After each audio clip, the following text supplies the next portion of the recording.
Now we will take up one more problem on composite bars. So here we will going to read this problem, the problem number 49. A compound bar shown in figure consisting of three materials and supports a rigid platform weighing 80 kilonewton. Find the stresses and load in each bar if the platform remains horizontal even after the loading. Also, find the shortening in length of each bar as is given the platform. So here the description says the bar 1, bar 2, bar 3. So the length of bar 1 is 1000 mm, bar 2 is 1500 and bar 3 is 2000 mm. Similarly, area is 600 mm square of bar 1, 800 mm square for bar 2, and the bar 3 area of cross section is 1000 mm square. And the modulus of elasticity of E1 is 2 into 10 to the power of 5, and E2, that is bar 2, 1.2 into 10 to the power of 5, and bar 3, 1 into 10 to the power of 5 Newton per mm square. So this is the problem. And now the sketch has been shown here, the bar 1, the bar 2 and bar 3. So here the load which will going to be acting on this is the total load, which is 80 kilonewton. And the length of each bars has been already given in the material, so they have not shown any dimensions for these particular bars. And also the area of cross sections are given in the problem in the tabular column.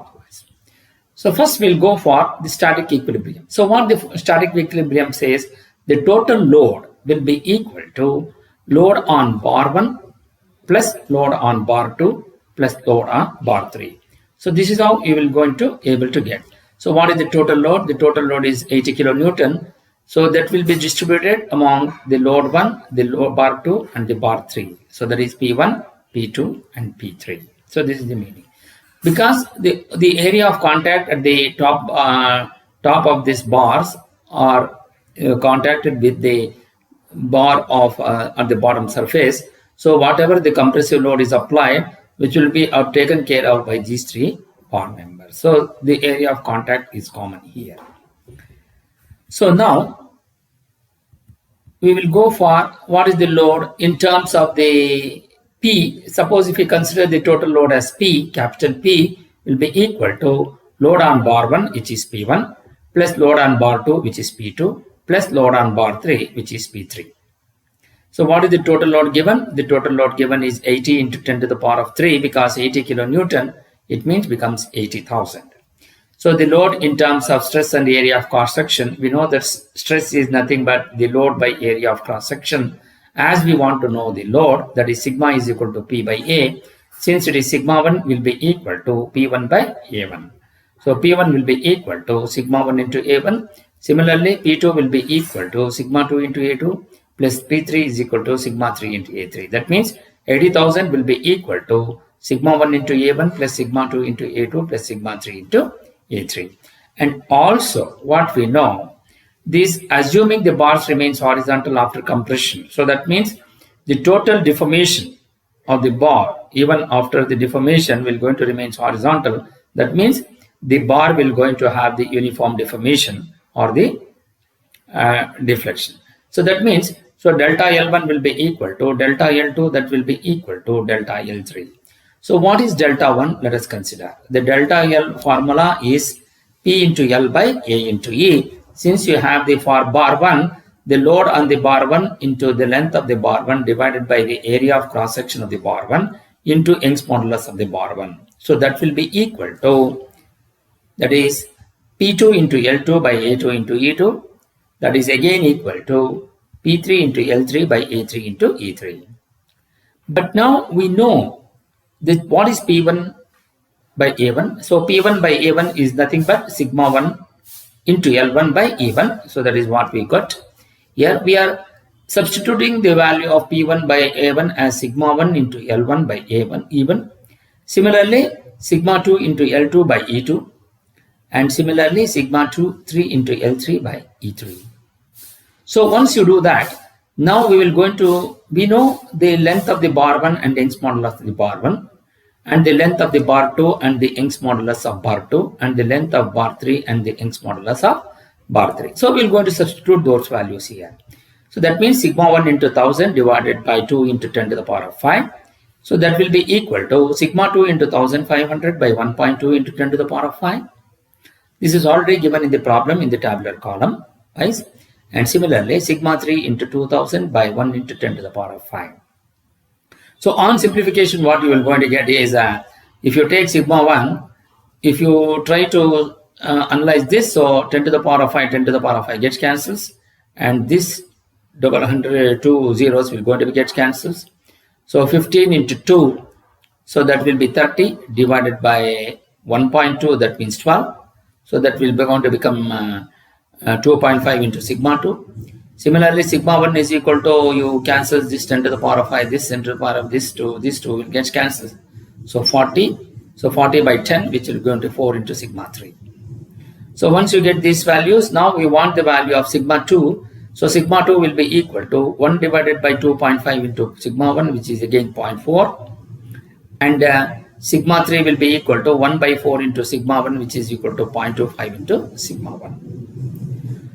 So this is how you will be able to get these values. Now substitute these values here so that you will going to get the value of sigma 2 as 0.4 sigma 1 and sigma 3 is equal to 0.25 sigma 1.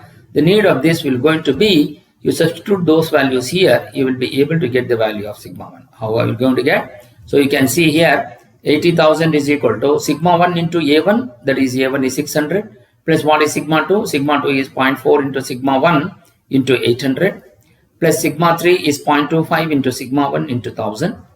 So everything is in terms of sigma 1, so you're going to get the value of sigma 1, which will going to be 68.376 Newton per mm square. Once you get this value, now we will be able to find out the stress on the bar 2, the stress on bar 3 also. So now we go to the stress on bar 1. Stress induced in bar 1 is sigma 1, which is equal to 68.376 into Newton per mm square. Stress induced in the bar 2, sigma 2 is equal to 0.4 into sigma 1. The value of sigma 1 is 68.376. So which will be equal to 27.35 Newton per mm square. And then the stress induced in the bar 3, which will be sigma 3 equals 0.25 into sigma 1. Again, it will be 0.25 into 68.376. On simplification, you will go to get it as 17.094 Newton per mm square. Now, similarly, we will go to get what is the load carried by each bar. The load carried by each bar 1, each bar, that is bar 1 will be equal to sigma 1 into A1. That is P1 is equal to sigma 1 into A1. You know the value of sigma 1 is 68.376 into A1 is 600. So that will be equal to 41,025.6 Newton. So you convert this into kilonewton, which will be approximately equal to 41 kilonewton. Similarly, load carried by bar 2, which is P2, which is equal to sigma 2 into A2. So that will be, what is the value of sigma 2? It is 27.35 into 800. On simplification, you are going to get it as 21,880 Newton. So it will be equal to 21.9 kilonewton. Similarly, the load carried by bar 3, which is P3, which is equal to sigma 3 into A3, which is equal to 17.094 into 1000. So which will be 17,094 Newton, which will be equal to 17.1 kilonewton. So then what is the shortening in length of each bar? That will be equal to delta L1 is equal to delta L2, which is equal to delta L3. So either of these three we can take this. So what is delta L1? If you take, that is P1 into L1 by A1 into E1. You know the values of P1, A1, L1, E1. So you will be able to get the delta L1. So instead of using that, but we know the value of sigma 1. So P1 by A1 will going to give you the sigma 1. So since you know the value of sigma 1, so you want to substitute that as 68.376 into length is 1000 by 2 into 10 to the power of 5. So the deflection in the length bar, that is the deformation in the bar 1, will going to be 0.342. So this is how. So to summarize all these things, so we found out the values of stress in the individual bar segments and also the load carried by each bar segment. And what is the total shortening length of the bar in each bar will going to be, which we were able to find out. So this is how you will be able to find the final solution for this given problem. Thank you.